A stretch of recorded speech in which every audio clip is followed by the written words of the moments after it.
Vamos a ver a continuación algunas abstracciones de sincronización. Cuando programamos, no programamos primitivas como test and set o compare and swap, que son instrucciones de bastante bajo nivel, de hecho son instrucciones de assembler, sino que el sistema operativo usa estas instrucciones de assembler para para implementar primitivas de mayor nivel y que los procesos sí pueden utilizar. Entonces, algunas de estas primitivas de software, la primera, la más clásica, es la que conocemos como logs. En general, en verdad, el nombre completo es mutex log, ya que viene de logs de exclusión mutua. ¿Ya? Usualmente tienen una estructura, básicamente un log consiste en una estructura que tiene un valor que inicialmente es false, indicando que el log está libre, o true, indicando que está ocupado, un booleano. Y una implementación bastante básica que hace no mucho de busy waiting, vamos a ver por qué, es que la manera en que hago un acquire es la manera en que trato de entrar, ver si puedo entrar al log, es que hago un test and set, esto sigue la implementación al momento de compilar el log, se implementa de esta manera, el test and set del valor del log, ¿ya? Y si el valor del log da false, que es el primero que lo llama, el test and set retorna false y por lo tanto puedo avanzar. Y luego que logro avanzar, entrego la CPU y paso a la... No, una vez que no logro avanzar, una vez que logro avanzar, salgo y no ejecuto el thread yield y termino el acquire, ¿ya? Y la manera de liberar el lock es básicamente poner el valor en falso. Por otro lado, ¿qué pasa con los que sí cómo bloquea un thread? Ya que habíamos quedado que busy waiting era una mala idea. Entonces, esto lo que hace es que si estoy bloqueado, si el thread llega y ve que no puede tomar el lock, hace un yield, va y le pasa el turno al otro. Es una manera de no gastar tiempo haciendo un while true todo el rato, aunque no me estoy pasando realmente a la cola de los bloqueados. Lo que estoy haciendo es que estoy volviendo a la cola ready, compito porque me toque. Si hay otro thread que sí está en su sesión crítica, él va a poder seguir ejecutando, pero en algún momento me va a tocar a mí, que no estoy en la sesión crítica, que no puedo pasar, y lo único que voy a hacer cuando me toque es que voy a ver que no puedo pasar y voy a volver a la cola ready. Entonces, hay un gasto por cambio de contexto, es mejor que lo que teníamos antes con puro busy waiting, pero ahora hay implementaciones mejores. Hay implementaciones que en lugar de hacer un yield, usan sleep. Y se van a una cola de bloqueados y dejan avisado al sistema operativo que se van a bloquear y que cuando se libere el lock, que ojalá que le avisen para que pueda volver a intentar ejecutar. ¿Ya? Entonces, en general, una vez que tengo esta implementación de lock, la manera de proteger la sesión crítica es muy fácil, porque hago lock acquire para entrar y lock release para salir. Y eso es todo. Entonces, si quiero implementar al contador con acceso exclusivo, como teníamos en el ejemplo que vimos hace algunas clases, el que sumaba un valor, para proteger la sección tengo que poner lock acquire antes de usar el contador y el lock release después de salir. De esa manera es más seguro que no hay problema de coordinación al acceso a esa sección, a esa pequeña sección crítica. ¿Ya? Esa es básicamente una implementación por debajo de cómo funcionan los logs en un sistema de threads. Este sistema un problema clásico de sintonización en sistemas operativos, que es el que se conoce como el problema del productor consumidor o el problema del buffer acotado.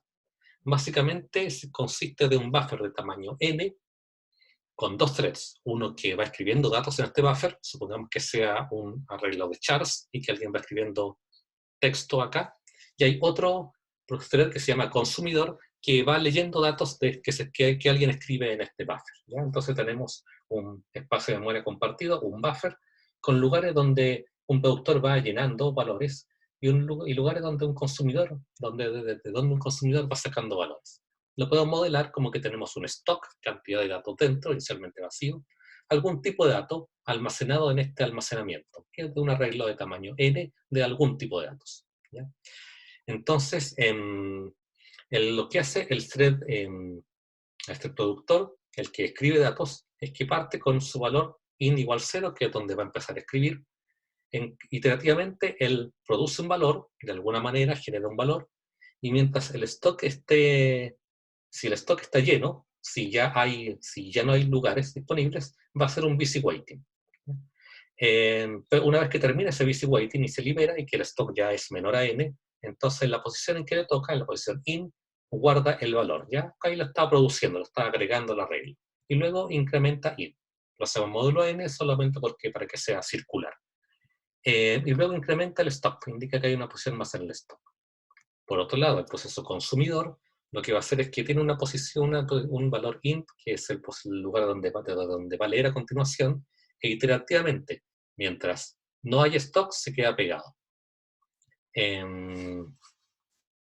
Y la manera de leer el dato es leerlo desde la posición out, que le toca leer a continuación, y luego lo guarda en la variable item.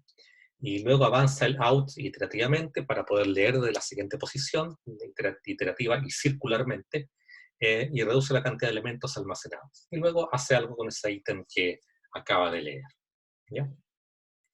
Entonces, uno puede... ¿Qué variable es compartida acá? La variable stock es compartida. Y ya que hay alguien que lo incrementa acá y alguien que lo resta acá, es probable que tengamos un problema de la sección crítica. De hecho, tenemos un problema de la sección crítica y estamos en una condición de competencia. Es probable que en algún momento ambos threads, el productor y el consumidor, quieran modificar la variable stock, una sumando y otra restando. Podría ser que un valor termine restándose 2 veces o que alguno se reste y que el otro no se incremente, ¿ya? O al revés, que no se incremente y el otro no se reste. Entonces, alguna operación podría perderse y el buffer podría quedar en un estado inconsistente. Esta situación de buffers es muy común en sistemas operativos. Sin ir más lejos, la función print, cuando el printf, cuando quiere escribir algo, lo escribe en un buffer temporal. Y solamente cuando ese buffer se llena, viene un consumidor y empieza a vaciarlo. Mientras el consumidor lo vacía y hay espacio, el productor, otro thread que llama print, puede empezar a escribir. Si como printf no está preparado para trabajar con múltiples threads, no hace estos chequeos antes de escribir. Por lo tanto, podrían pasar defectos como lo que nos pasó en alguna clase, en que los buffers se escribían más de una vez. Entonces, ¿qué podemos hacer? Podemos utilizar logs al momento para proteger esta variable stock. Entonces tenemos aquí log acquire y log release antes y después de cada modificación de stock. ¿Ya? Entonces ahí estamos protegidos con la variable log y ya no tenemos un error en cuando a alguien le puede tocar escribir o no. Fíjense que si se pierde alguna operación stock menos no se ejecuta, entonces este proceso que estaba esperando que stock bajara de n, puede ser que se quedara permanentemente pegado. Entonces, el problema que tenemos aún es el busy waiting. Tenemos aquí que el while stock igual n, hace un while true, hace un busy waiting, está ejecutando inútilmente mientras espera que la condición deje de cumplirse. ¿Cómo se podría mejorar? Bueno, vamos a poner un sleep cuando el stock está lleno. La función sleep bloquea un proceso y lo lleva a la cola waiting, por lo tanto no es elegible para ejecutar y no va a consumir más recursos. Por otro lado, necesitamos también una función que se llama wakeUp, que en el fondo saque a un proceso de la cola, a un proceso en particular de la cola waiting que está esperando ahí. Entonces, lo que vamos a hacer es que el productor se va a pegar mientras esté todo lleno. Si esto no se cumple, entonces me salgo del while, ejecuto todo lo que tengo que ejecutar, incremento el stock, y ahora si el stock pasó a ser 1 respecto al consumidor. ¿Por qué cuando es 1? Hay que pensar que en principio el stock está en 0. Por lo tanto, cuando esto parte, el único que el productor puede escribir, ¿ya? Y cuando el stock está en 1, y cuando el stock está en 0, el consumidor no puede hacer nada, porque el consumidor lo primero que va a hacer while not stock, por lo tanto, mientras el stock está en 0, se va a dormir. Entonces, ¿cuándo hay que despertarlo? Cuando el productor ha escrito un valor que el consumidor puede leer. Entonces, cuando el stock pasa a ser 1, despierto al consumidor que yo sé que en ese momento está bloqueado. No necesito despertarlo cuando esté en 2, porque una vez que esté en 2, claro, el consumidor, una vez que está despierto, va a poder disminuir el stock, ir sacando datos desde el arreglo, y solamente cuando el stock llega a ser n-1, que es la situación en que el probablemente el stock estaba en n, y si lo consumo un valor y llega a estar en n-1, significa que antes el productor estaba bloqueado, porque se bloquea cuando el buffer está lleno. Entonces, cuando llega a ser n-1, despierto al productor y sigue consumiendo. ¿Ya? Parece que ahora anda todo bien. ¿Qué pasa ahora? El problema es que pasa ahora si que C, antes de irse a dormir, es interrumpido, si el consumidor es interrumpido.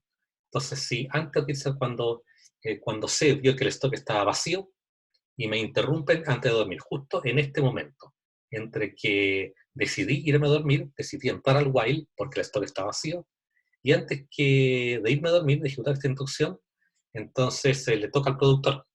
El productor produce un dato, pone stock en 1, despierta al consumidor, pero el consumidor no está despierto, porque no alcanzó a dormirse, justo lo interrumpieron antes de dormirse.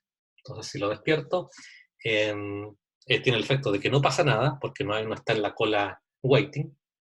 El productor sigue consumiendo, y cuando le toca al consumidor, él ya estaba aquí, y va a dormirse, y se duerme de inmediato. Y ya no hay nadie que lo despierte.